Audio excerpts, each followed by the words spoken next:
Any times और मैं हूं आपके साथ रूबी सिंह चौहान। हाल ही में उद्धव ठाकरे जी दिल्ली आए थे। दिल्ली में उनकी डिनर पॉलिटिक्स देखी गई। जिस तरह से राहुल गांधी ने उन्हें डिनर पर बुलाया, इंडिया गठबंधन की मीटिंग हुई और जब उद्धव ठाकरे दिल्ली में थे तब उसी वक्त एकनाथ शिंदे भी दिल्ली में थे, जिसकी वजह से राजनीति और गर्मा गई। क्या कुछ रणनीतियां बनी, क्या कुछ बातचीत हुई, उसी की जानकारी के लिए हमारे साथ यहाँ शिवसेना के कुछ कार्यकर्ता, कुछ उपाध्यक्ष नेता मौजूद हैं, जिनसे बात करेंगे और जानेंगे क्या कुछ बात हुई है। आपको सबसे पहले इंट्रोड्यूस करा देती हूँ सभी से। तो सबसे पहले हैं शिव कुमार गुप्ता जी, जो उपाध्यक्ष हैं दिल्ली प्रदेश के। उसके बाद है विनय कुमार जी, जो सचिव हैं दिल्ली प्रदेश के। उसके बाद रवि मेहरा जी, जो सह सचिव हैं दिल्ली के। उसके बाद संजीव गुप्ता जी, जो जिला प्रभारी हैं दक्षिण दिल्ली के।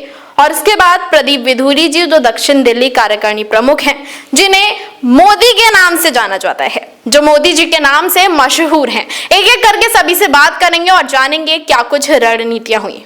सर, हाल ही में उद्धव ठाकरे जी दिल्ली आए थे और उसी वक्त एकनाथ शिंदे भी दिल्ली थे, तो क्या कुछ रणनीतियां बनी, इस पर सबकी बहुत नजर है। आप संक्षिप्त में जानते होंगे, तो आपसे ही सबसे पहले यही प्रश्न। मैं शिव कुमार गुप्ता, दिल्ली प्रदेश उपाध्यक्ष शिवसेना यूवीटी से।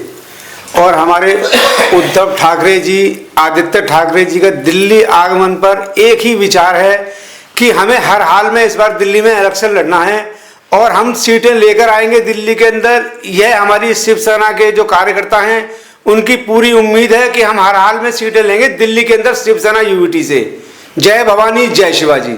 जैसे हम सभी जानते हैं, दिल्ली में आगे चुनाव होने वाले हैं। शिवसेना से बाला साहब ठाकरे की पार्टी से उद्धव ठाकरे का यहाँ आना और उसी वक्त एकनाथ शिंदे का यहाँ आना, तो ये जो रणनीति है, ये जो चर्चाएं हो रही थी, ये जोरों पर हैं। क्या लगता है सर, दिल्ली में क्या कुछ करने वाली है इस बार शिवसेना? शिवसेना इस बार दिल्ली में अपने निगम पार्षद में कैंडिडेट उतारेगी ज्यादा से ज्यादा, और इस बार हम जोरों शोरों से अपनी सीटें भी निकाल के दिखाएंगे आपको शिवसेना की इस बार दिल्ली के अंदर। क्योंकि हमारी उद्धव जी से बात हुई है तो उद्धव जी ने कहा है कि इस बार थोड़ा संगठन को और मजबूत करने की जरूरत है दिल्ली के अंदर, जो कि हम करेंगे। ठीक है, क्योंकि इस टाइम हम देख रहे हैं कि बीजेपी जो अपने कह रहा है शासनकाल में गुंडागर्दी मचा रखी है, अपनी मर्जी के चल रहे हैं। किसी गरीब आदमी कोई सुनवाई नहीं है, कभी झुग्गियां तोड़ रहे हैं, कभी रेहड़ी पटरी हटा रहे हैं। ठीक है, उनके सपोर्ट में बोलने वाले इस टाइम कोई भी पार्टी नहीं है। आप देखो, आम आदमी वाले भी इस टाइम शांत बैठे हैं, कांग्रेस वाले भी शांत बैठे हैं, तो किसी को तो आगे आना पड़ेगा। तो इस चीज के लिए शिवसेना इस टाइम आगे खड़ी है। ठीक है, और जहां जहां गरीब मजबूर होगा शिवसेना खड़ी है, और इस बार शिवसेना इलेक्शन लड़ेगी और जीत के भी पार्टी को दिखाएगी। इस चीज के लिए हमारे पूरी दिल्ली के अंदर ज्यादा से ज्यादा सीट उतार के दिखाएंगे हम आपको। क्योंकि सर ने आम आदमी पार्टी का नाम लिया, कांग्रेस का नाम लिया, बीजेपी का, तो आम आदमी पार्टी भी दिल्ली में अपनी कार्यकाल पूरा कर चुकी है और अब बीजेपी चल रही है। लोग ज्यादा खुश नहीं दिखाई दिए। अरविंद केजरीवाल नहीं जीत पाए दोबारा। अब रेखा गुप्ता सरकार है, तो बारिश के समय में जो जल भराव की समस्या दिख रही है, आए दिन हत्याएं हो रही हैं, तो इन सब मुद्दों को देखते हुए अगर शिवसेना दिल्ली में आती है तो क्या कुछ कार्य करेगी? देखो जी, जल भराव की स्थिति क्या है। कल रक्षाबंधन का त्योहार था, आपने भी देखा। बिल्कुल। दिल्ली में कल मेरे हिसाब से कोई भी बहन अपने टाइम पे अपने राखी बांधने के लिए अपने भाई के पास नहीं पहुंच पाई, क्योंकि जो रात में भी अब मैं आपको संगम बिहार का एक वाक्य सुनाता हूं। कल संगम बिहार के अंदर इतना जल भराव था कि जिसके बाद जब दिन में कुछ लोगों ने वीडियो बना के डाली वहां के जल भराव की, तो विधायक जी रात को 11:30 बजे आके वहां की सफाई करवा रहे थे, जो कि दिन पूरा निकल चुका था कि रात को 11:30 बजे कोई पब्लिक नहीं निकलती है। ठीक है जी, तो रात में सफाई करवा, अगर यही कदम अगर बीजेपी पहले उठाती, एमसीडी पहले उठाती, तो शायद हमारी कल अपनी बहनों को इतनी परेशानी नहीं उठानी पड़ती जितनी परेशाानी कल उठाई है। कल पूरी दिल्ली में बुरा हाल था। ठीक है, और इनसे पता चल गया कि कोई तैयारी नहीं थी, सिर्फ इनके वादे झूठे हैं। ठीक है, कि इन्होंने कहा था कि कोई जलभराव नहीं होगा, और आपके सामने है कि कल कितना जलभराव हुआ है, जगह जगह भरा हुआ है। मिंटो रोड पे जाती है, रेखा गुप्ता जी दिखा देती है, देखो जी यहाँ जलभराव नहीं है। तो रेखा गुप्ता जी से मैं कहूंगा कि आप एक मिंटो रोड की सीएम नहीं हो, आप पूरी दिल्ली की सीएम हो। ठीक है, आपको पूरी दिल्ली में जाके देखो कि दिल्ली का क्या हाल है। आप एक मिंटो रोड पे जाके, एक वीआईपी इलाके में जाके आप दिखा देते हो यहाँ परिस्थिति अच्छी है। मैं कहता हूँ आप सीएम पूरी दिल्ली की, आपको पूरी दिल्ली में जाके देखना चाहिए क्या परिस्थिति है। ठीक है, आपकी जब सरकार आई, आपने कहा कूड़े का ढेर हम सबसे पहले दिल्ली में खत्म करेंगे, और उनका पहला मुद्दा यही था कि दिल्ली के अंदर कूड़े का ढेर लगे। आज हम आज हर कॉलोनी के अंदर चल जाओ, गली के कोने पे कूड़ा पड़ा है, तो ऐसे कूड़े का ढेर खत्म नहीं होगा। ये तो आप जगह जगह कूड़े का ढेर बना रहे हो, ये हर जगह से अपने वादों पे झूठी उतर रही है बीजेपी। इसके खिलाफ जनता सब देख रही है, आज की डेट में जनता परेशान है। अगर इसको रीचुनाव करवा दिया जाए तो मैं गारंटी के साथ कहता हूं कि 10 सीट से ज्यादा दोबारा बीजेपी की नहीं आएगी। पब्लिक इस टाइम आज की डेट में इतनी परेशान है। केजरीवाल ने काम नहीं किया तो जनता ने उन्हें दोबारा नहीं चुना, और जिस तरह की स्थिति अब दिल्ली में दोबारा बन रही है तो शायद ही बीजेपी को जनता चुने। अब इसी बीच एक और मुद्दा आता है दिल्ली में मारपीट का, जिस तरह से लड़ाई देखी जाती है। और सेम चीज अगर मैं बात करूं महाराष्ट्र से जोड़ूंगी, क्योंकि शिवसेना अभी वही है, तो जिस तरह से मराठी मुद्दे पर लड़ाई हो रही है, तो आपको क्या लगता है इस तरह की लड़ाई जो है बढ़ावा मिलना चाहिए या नहीं? एक्चुअल में ये लड़ाई है ही नहीं, ये बड़ा चढ़ा के बीजेपी के द्वारा दिखाई जा रही है। नहीं तो क्या महाराष्ट्र के अंदर सारे, मुझे लगता है सारे लोग रहते हैं वहाँ पे और कोई मुद्दा नहीं है। मुद्दा क्या है, बीजेपी इधर उधर से ना लोगों को शायद मुझे लगता है दिखावा करती है ज़्यादा। दिल्ली के अंदर कोई काम नहीं हो रहा, सरकार बिल्कुल पूरी तरह से विफल है। कूड़े के ढेर सारे के सारे पूरी दिल्ली के अंदर लगे हुए हैं, कानून व्यवस्था बिल्कुल फेल है, गली गली में लोग नशे करते हुए घूमते मिलेंगे आपको, और तानाशाह सरकार है बीजेपी।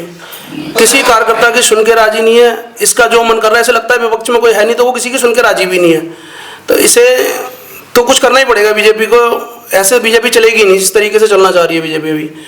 बिल्कुल, क्योंकि उद्धव ठाकरे जी की जो सरकार है वो भी गठबंधन के साथ बनी है। एक इंडिया गठबंधन हुआ था जब यहाँ पर चुनाव हुए थे, लोकसभा चुनाव। तो फिर क्या लगता है कि उसी मुद्दे पर अब आम आदमी पार्टी तो एक तरह से उनके ही पार्ट है ना इंडिया गठबंधन की, तो फिर भी कहना कि वो काम नहीं कर रही है सच है? आम आदमी पार्टी का तो पता नहीं, लेकिन बीजेपी काम नहीं कर रही इतना पता है।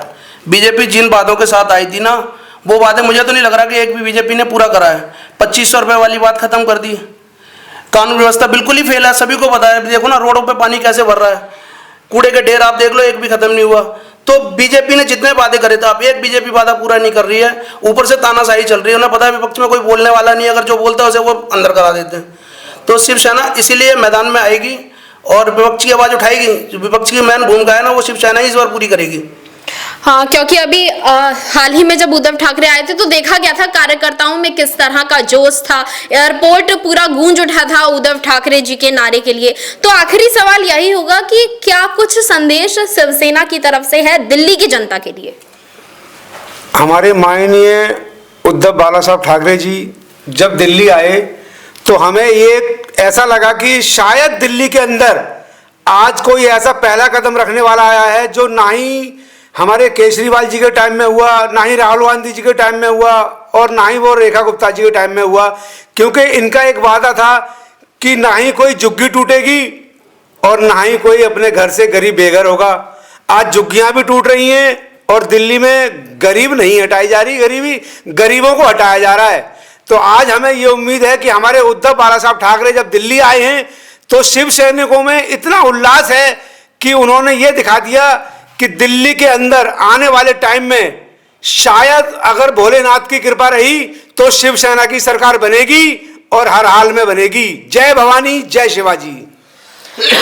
तो आप देख सकते हैं किस तरह अब भी कार्यकर्ताओं में जोश है और उनका कहना है कि अगर उद्धव बाला साहब ठाकरे की पार्टी दोबारा अगर यहाँ चुनाव जीतती है तो कुछ कार्य होगा जो आम आदमी पार्टी के कार्यकाल में नहीं हुआ, जो बीजेपी की रेखा गुप्ता नहीं कर पा रही है।